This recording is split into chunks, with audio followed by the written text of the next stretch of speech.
mic. Here, y'all. Here. It's been a minute since I've been behind a microphone. Sometimes the muse is with you, sometimes it isn't. I haven't seen a lot of you before they call me Miss Scribble. I need a little crowd participation so y'all remember who I am. Look at your neighbor and say, that's Miss Scribble. That's Miss Scribble. And she don't write pretty. She just write life. She just write life. She don't write pretty. She don't write pretty. She just write life. She just write life. Thank you for that.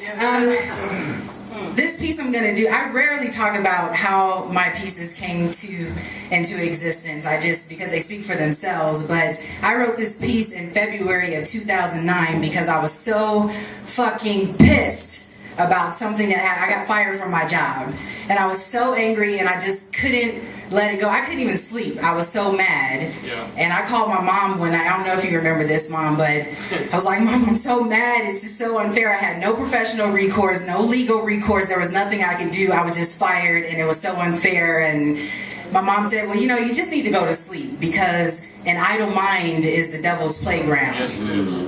And it was so real because the devil had me thinking about ways of how I could blow up the place. Like, I could hit somebody with my car and keep going. Like, I was so angry. I even went to a therapist who diagnosed me as me being bipolar. And I was like, bitch, I'm just angry. I don't have a chemical imbalance or some shit. I'm just mad about what happened.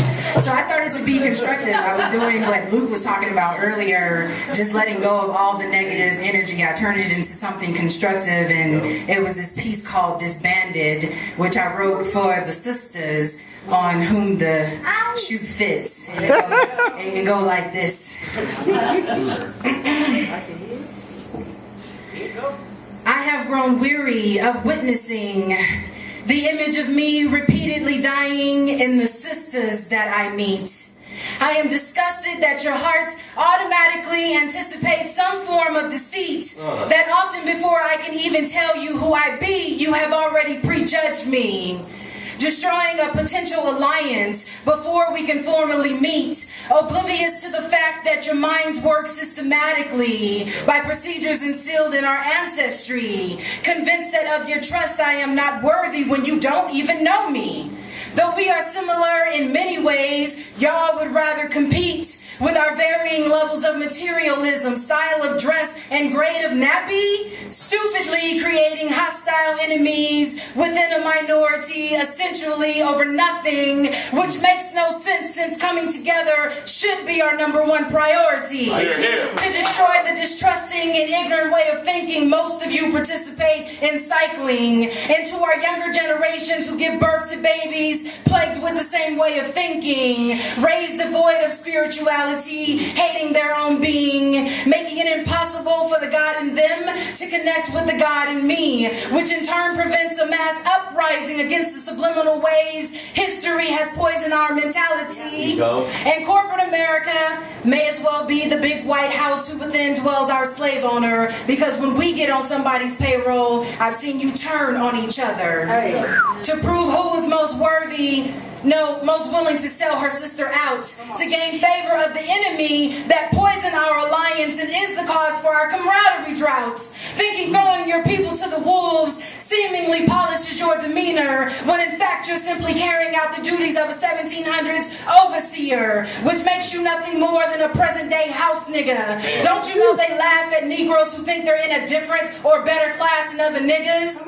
You become pros at trying to be better than each other by lying, flashing, and backbiting, yet you know nothing of ISIS, Meta-Neter, nor freedom fighting. It sickens me that some of you are walking, breathing manifestations of the Willie Lynch speech, and that you have no clue from whence you came, or worse yet, what you come to be. A shattered cistern turned distrusting zombies wandering aimlessly, who envy petty things like beauty, though we mirror each other perfectly. Damn. Or status in class, even though society discredits our ass equally. But when given a bit of power, y'all start slipping and power tripping. And when tempted with self-gain, y'all break ranks and fall in, having become a people who really have turned the meek against the delusional mighty, the dark against those toned lightly, the young against those that came before thee, and a race of self-hatred and dependence psychologically upon the lies of the Westerners who told us each other we don't need, and to look into icy eyes and blonde hair for our mental feed.